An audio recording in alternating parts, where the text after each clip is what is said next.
Muy buenas tardes a todos, estudiantes de la materia de Derecho Internacional de la Universidad Virtual de Guanajuato. Me da mucho gusto estar con ustedes. Soy María Elena Santaella Verdejo y voy a ser su asesora durante estas 3 semanas y media que duran nuestra materia. Y esta sesión, más que todo, es para poder comentar sobre los retos y actividades que van a realizar con las que van a acreditar su materia. ¿Para qué? Pues para que no tengan ninguna duda en la elaboración y puedan obtener la máxima calificación, que es lo que se pretende, que ustedes puedan acreditar su materia satisfactoriamente, pero sobre todo con el objetivo principal de que aprendan sobre la materia, no hacerlo por hacerlo ni obtener la calificación por obtenerla, sino que ustedes tengan en verdad un aprovechamiento real de los conceptos que comprenden los contenidos que comprende esta materia. Entonces, vamos a iniciar. Esta materia de Derecho Internacional se conforma por 3 unidades y son 5 las actividades que ustedes deben realizar para acreditarla. Como primera recomendación importante que les doy es que ustedes revisen todos los avisos de plataforma, porque desde el primer día de la materia ahí he anunciado todo esto, ¿no? Lo que hemos estado llevando a cabo en estos días. Les compartí el cronograma de la materia también, que viene las fechas en las que ustedes deben ir entregando estos retos.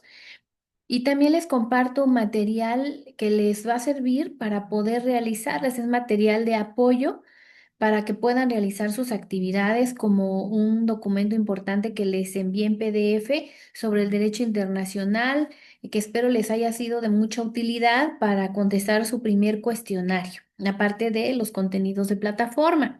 Entonces, es la primera recomendación. Algo que es bien importante, que ustedes tienen un correo institucional que les proporcionó la UVEG cuando se inscribieron. Traten de tenerlo activo, de tenerlo habilitado, porque cuando yo pongo un aviso en plataforma, en automático se va a su correo institucional.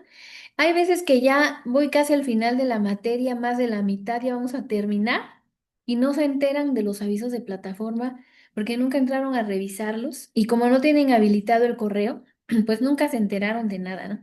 Entonces es la primera recomendación. Traten de estar informados de todo lo que sucede con su materia.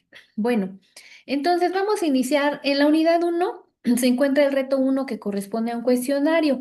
Creo que ahí no hay mayor problema porque ahí solo es cuestión de estudiar los contenidos, leerlos, comprenderlos y contestar el cuestionario. En donde ya iniciamos con la elaboración de retos es en la unidad 2, que corresponden los retos 2, 3 y 4. La entrega de estos 3 retos inicia el día de mañana, 8 de agosto, desde las 0 horas hasta el día 17 de agosto, que es domingo. Son 10 días de acuerdo al cronograma de la materia y que está basado en el plan de estudios de la UVEG.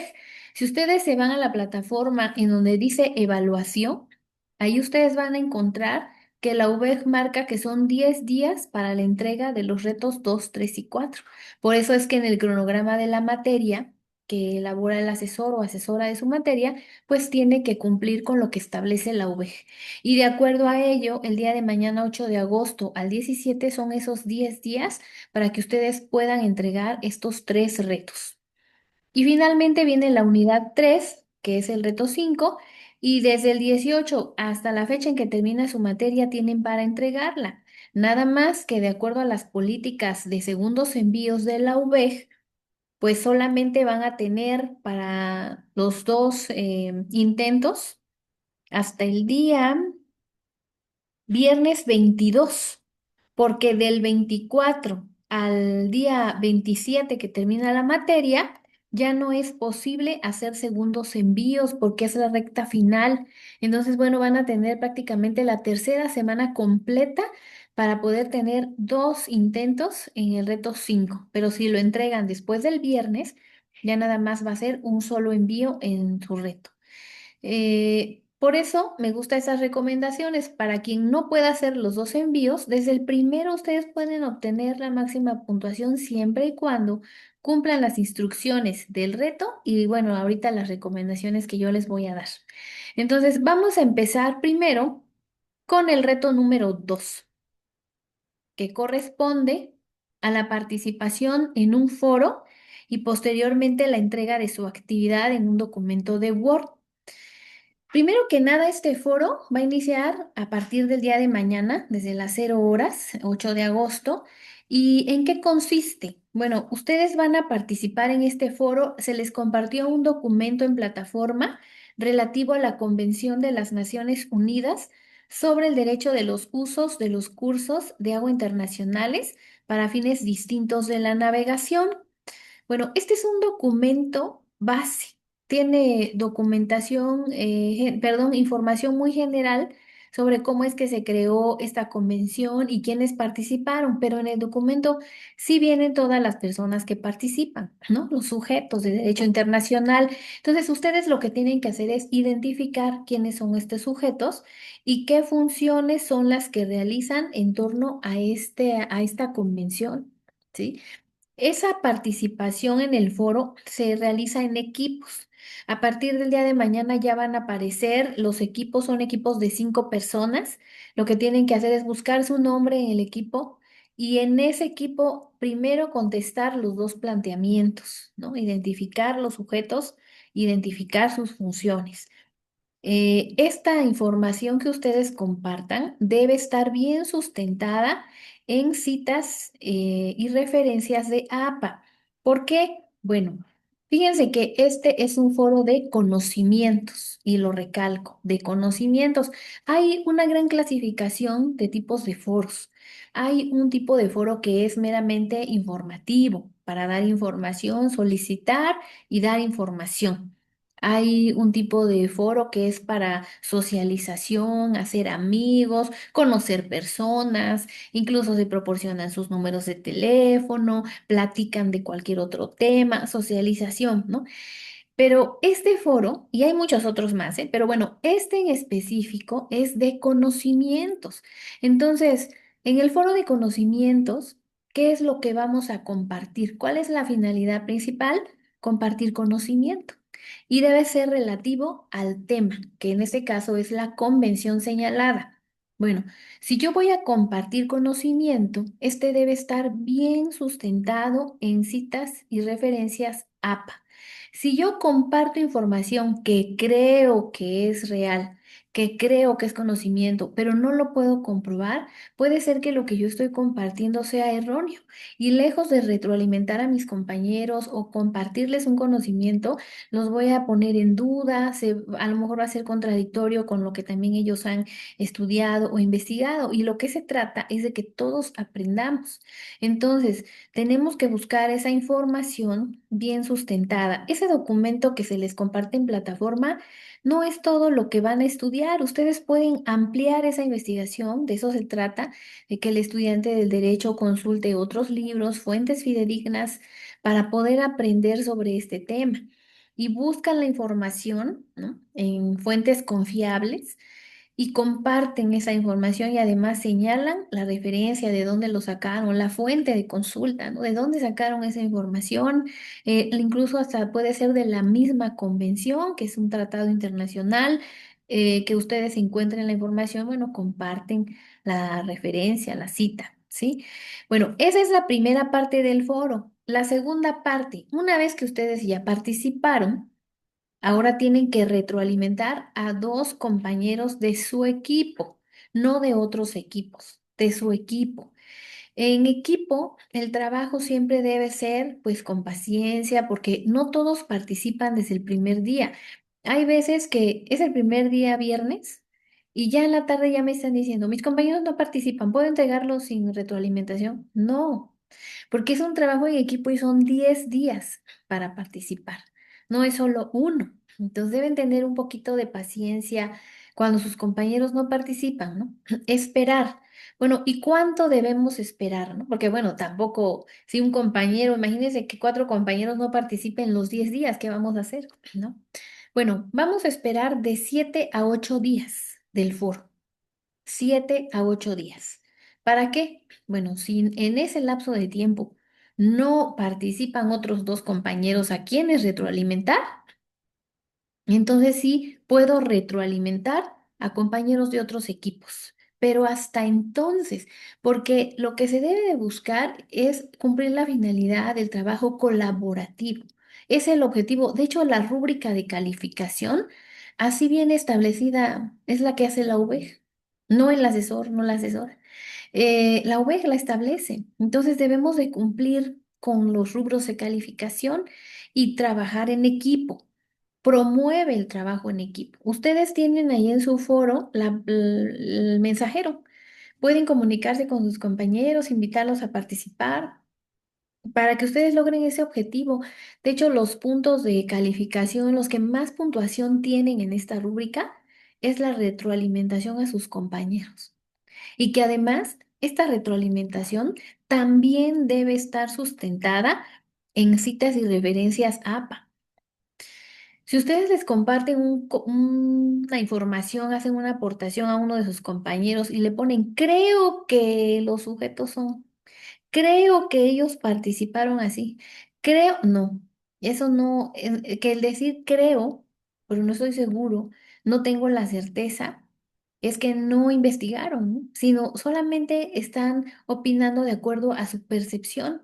Y como este es un foro de conocimientos, aquí sí no, aquí sí ustedes deben de verificar la información que están compartiendo, verificarla que sea fidedigna, ¿no? Que en realidad es cierto. Aquí también ustedes en la retroalimentación pueden compartir algún caso que se haya resuelto entre dos países que participan en esta convención o que son parte de esta convención.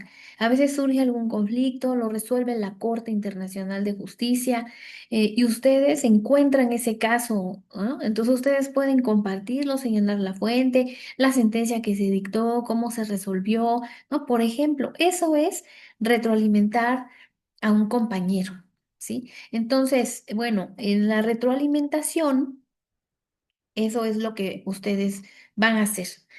Compartir lo que investigaron, sustentar con citas y referencias de APA, esperar con paciencia de 7 a 8 días que participen. Hay equipos, me ha tocado, que inmediatamente participan desde el primer, segundo día, ya están participando. Entonces, inmediatamente hacen su retroalimentación y ya entregan su documento. Pero si no, esperan de 7 a 8 días. Si ellos no han participado, entonces sí, retroalimentan a compañeros de otros equipos. Adelante, Iván. Gracias, buenas tardes, asesora. Yo tengo una duda referente a lo que está comentando de los 7 días. Ujú. Esperar. Para poder avanzar a los siguientes retos que entran en los 10 días, que es el reto 3 y 4, creo. Yo tengo que avanzar el reto 2 para poder avanzar los siguientes retos. ¿Cierto? No ¿No? necesariamente, no Por- necesariamente. Ustedes pueden avanzar al mismo tiempo con los retos 2, 3 y 4. ok, sí es que era mi duda, porque digo, si voy a esperar a mis compañeros hasta el séptimo día y tengo 10, me van a quedar 3 días para los demás. Bueno, digo, por cuestiones de No, trabajo, como yo viajo, pues sí me gusta avanzarle lo más pronto. Espero mis compañeros y todos tengamos la responsabilidad de la participación. claro. No, no necesariamente esperar. Son los 10 días para los tres retos. Pueden ustedes avanzar con el reto 3, con el reto 4 en ese Ah, ok. tiempo. Y ya los 7 días sí para el reto 2 porque este es especial, digamos, este reto es especial porque tiene la participación en este foro, ¿no? Muchas Entonces, gracias. hay que cumplir con el foro y así ya les quedan, si esperan 7 días, todavía les queda el día 8, 9 y 10 para que ustedes se entreguen su actividad, nada más agregar las capturas de pantalla porque de hecho ustedes pueden tener ya su archivo de Word, ya tener contestados los planteamientos en su archivo. Acuérdense que de los planteamientos en el archivo de Word no se piden capturas de pantalla, se pide que contesten los planteamientos. ¿Y por qué ahí sí, estos sí los tienen que contestar nuevamente? Bueno, porque acuérdense que sus compañeros les van a dar retroalimentación y puede ser que una retroalimentación que les dé un compañero sea tan valiosa que ustedes la quieran agregar a sus respuestas y es válido. porque es información bien sustentada. Y nada más, eso sí, tienen que citar y referenciar, ¿no? De dónde viene esa fuente, ¿no? Y que pues los retroalimentar a su compañero y lo están complementando esa información en su documento de Word. Y ya lo que sí se pide es las capturas. Traten ustedes de entregar el reto 2 después de que ya participaron y ya retroalimentaron a sus compañeros. Hacen el documento de Word que sea ordenado tal como se solicita en las instrucciones, que lleva primero una portada, luego las respuestas a los planteamientos, después las capturas de pantalla de la retroalimentación a sus compañeros y finalmente la conclusión. En la conclusión se solicitan de 150 a 300 palabras de argumentación. Esto es muy importante porque acuérdense que el abogado debe desarrollar esta habilidad de argumentar y se tiene que ir haciendo desde que estamos en la carrera. Por eso es que les piden un mínimo a un máximo. La conclusión, ¿qué impacto tiene esta convención en materia de derechos humanos? Eso es lo que se solicita. Bueno, pues ustedes van a investigar y de acuerdo a lo que hayan entendido, van a capturar esa conclusión, ¿sí? Y con eso terminan. Si utilizan referencias, fuentes de consulta, no olviden citarlas y referenciarlas en su documento. Acuérdense que citas y referencias no es lo mismo. Terminando ahorita la sesión, también les voy a compartir el manual APA. Aunque ustedes lo pueden descargar de los retos 3 y 4, se los voy a compartir porque es fundamental que ustedes sustenten sus actividades. Entonces les voy a compartir este manual y no se olviden que las referencias van en la parte final de su documento, en forma de lista, ordenadas alfabéticamente, y llevan margen francés, así lo establece el manual. Y las citas van en el contenido de su actividad, específicamente en la parte o idea que tomaron del autor o de la fuente de consulta. Entonces son ambas cosas, ¿eh? Citas y referencias. Algo muy importante que voy a comentar desde el inicio para que no se me vaya a pasar, el plagio. No vayan a incurrir en un plagio, jóvenes. A veces se incurre por desconocimiento. ¿Y por qué? Pues no leemos el manual APA, no sabemos cuáles son los tipos de plagio, a veces incurrimos en ellos sin darnos cuenta. Y aunque a veces el alumno diga, pero no fue intencional, no, pero sí sabes que tienes que leer el manual APA y no lo hiciste. Entonces ahí es donde tú descuidas esa parte, ¿sí? Hay toda una clasificación de tipos de plagio. Hay un plagio total, hay un plagio parcial, el por desconocimiento. Hay un plagio que se llama y que es muy común, es uno de los más comunes, el plagio por extensión o reutilización. ¿Y en qué consiste? Bueno, pues que ustedes van a hacer su tarea, su actividad, y encuentran información de muchos autores o de muchas fuentes de consulta, páginas de internet, revistas electrónicas y terminan haciendo su actividad combinando toda esa información. Y sí ponen las citas y las referencias de todo lo que buscan, pero ¿qué creen?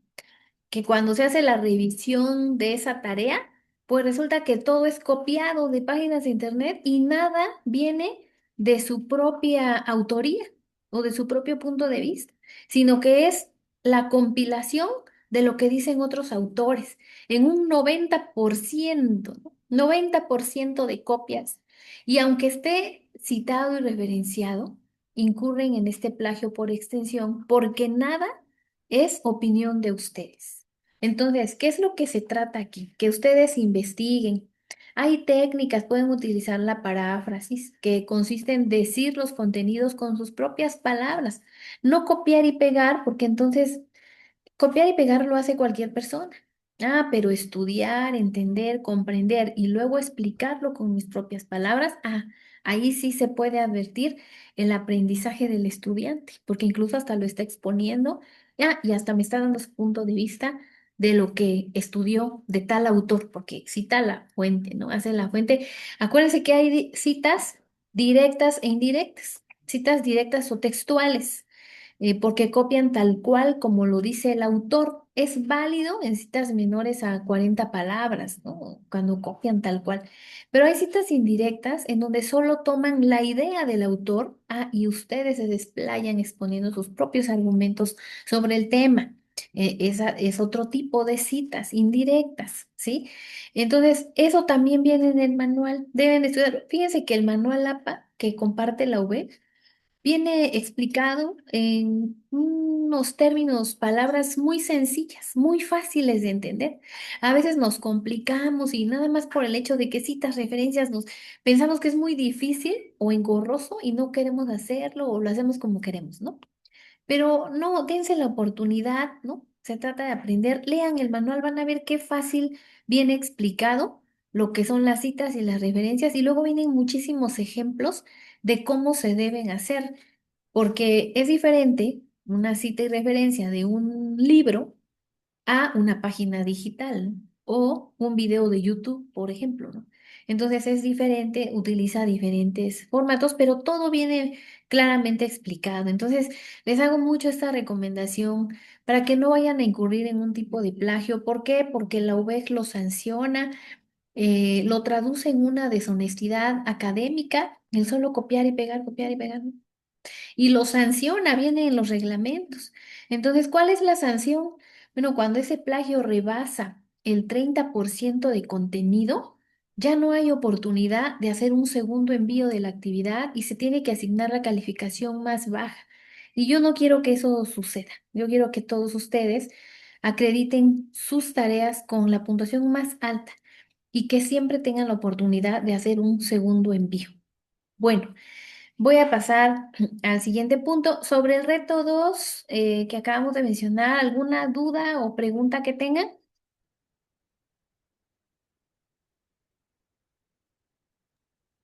Ninguna por el momento, profesora. Muchas gracias.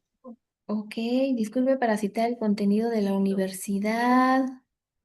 A ver, ¿cómo las presentaciones? ¿Qué le podemos hacer? No entiendo esa parte de las presentaciones. El contenido de plataforma.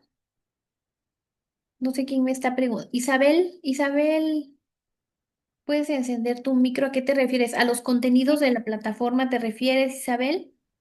Buenas tardes, profesora. Sí, es que lo que pasa, por ejemplo, tomo cualquier presentación de la plataforma. Entonces yo le pongo según Universidad Virtual del Estado de Guanajuato y la fecha que lo estoy consultando.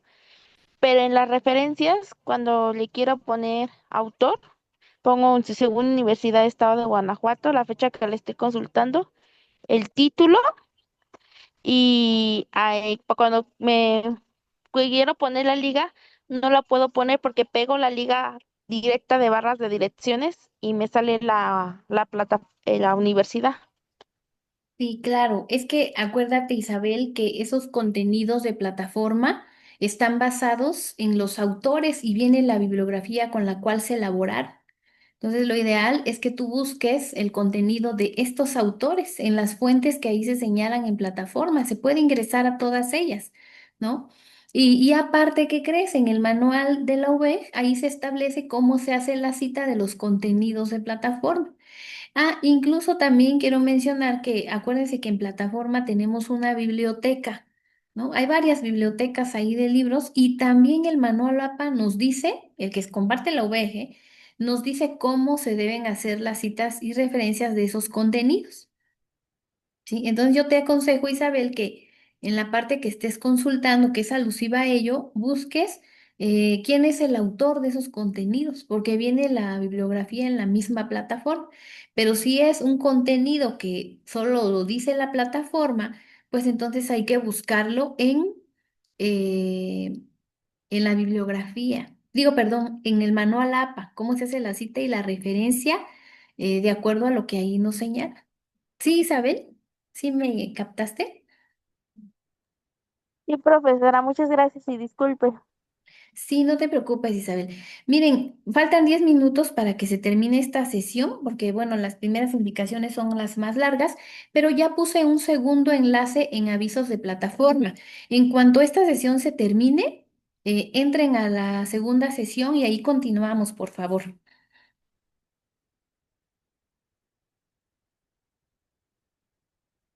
Bueno, me voy a pasar al reto 3. En el reto 3, ustedes tienen que elaborar un ensayo. Para elaborar un ensayo, acuérdense que el ensayo tiene una estructura. Primero va la portada, lleva la parte de la presentación o introducción, el ensayo, luego viene el desarrollo, la conclusión y finalmente las referencias bibliográficas. Debe de llevar esa estructura a su ensayo y que debe ser mínimo de una extensión de 5 cuartillas, sin contar la portada ni las referencias, ¿sí? Para poderlo elaborar, ustedes tienen que elegir uno de dos tratados internacionales que se proponen.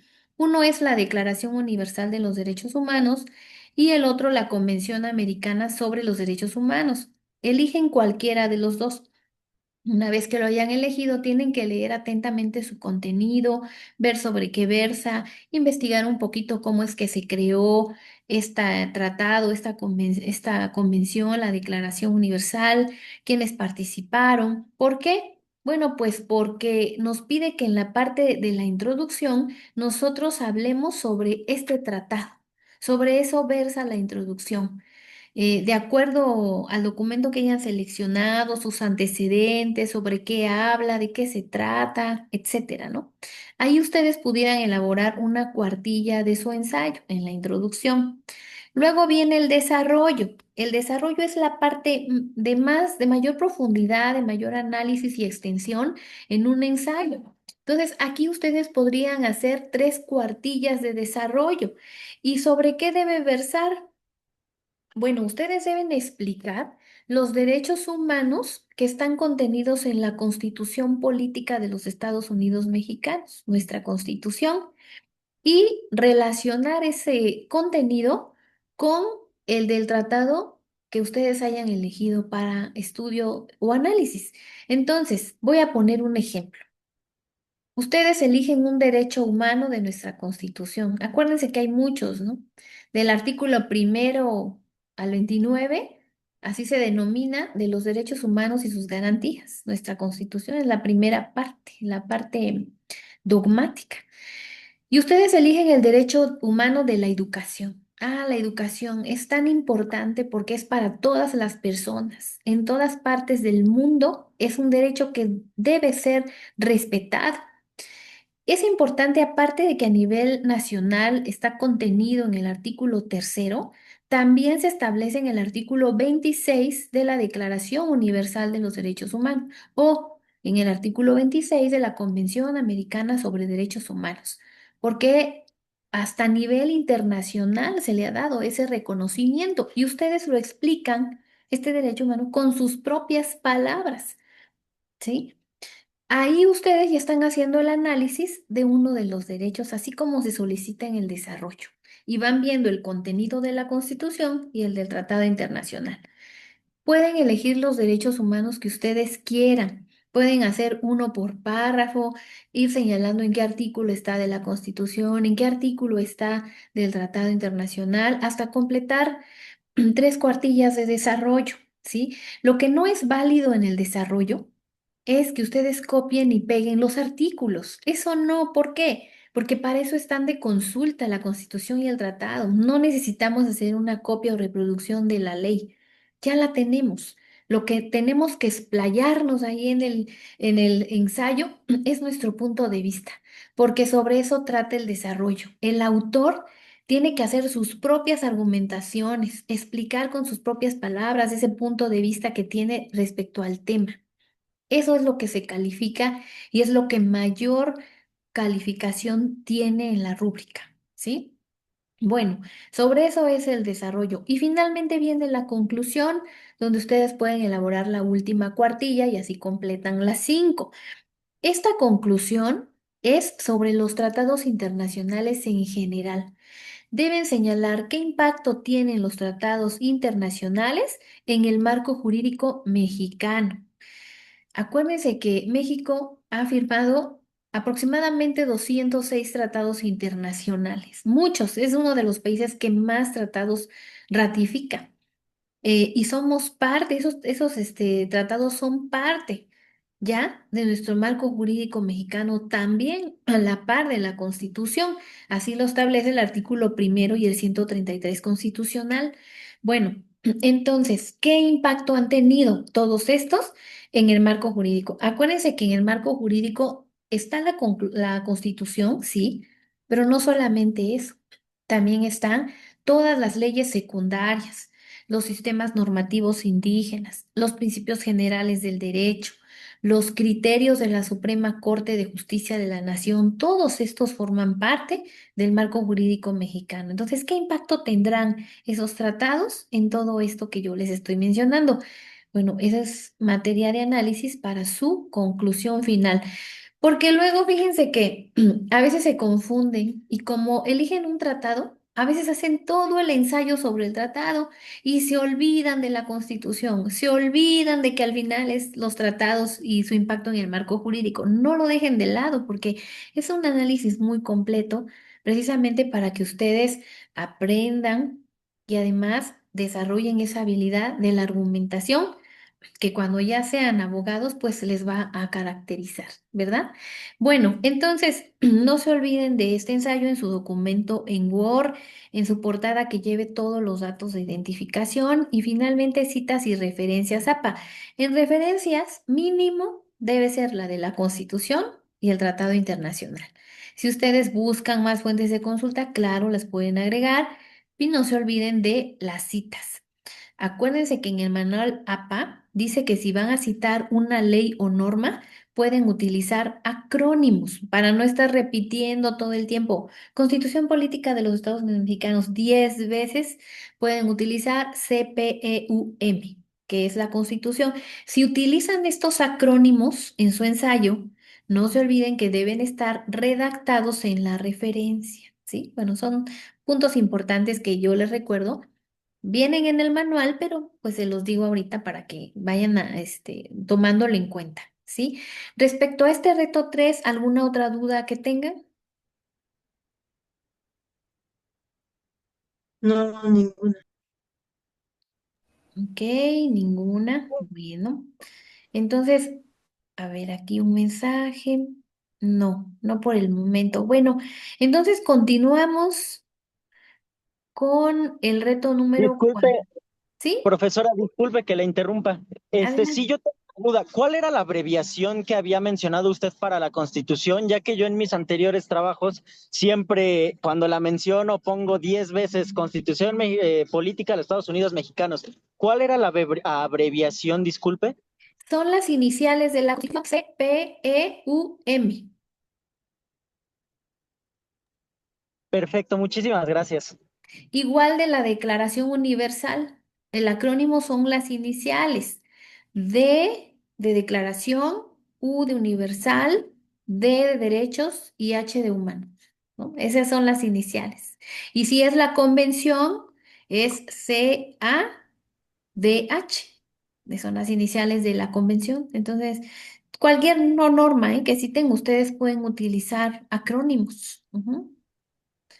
Bueno, entonces, ahora sí continuamos. Profesora, buenas tardes a todos. Buenas En tardes. relación a lo que comenta, sería una especie de comparación en relación a la Constitución y el tratado. Sí, prácticamente sí es así porque estamos haciendo el análisis del derecho humano y lo estamos relacionando con el contenido del tratado internacional. Entonces sí, sí puede ser Nada más lo único que les pido es cumplir con el ensayo. Fíjense que qué bueno que lo mencionas. Ha habido ocasiones en que algunos compañeros hacen un cuadro comparativo y dejan el ensayo a un lado y solo hacen unos cuadros donde ponen artículo tal, y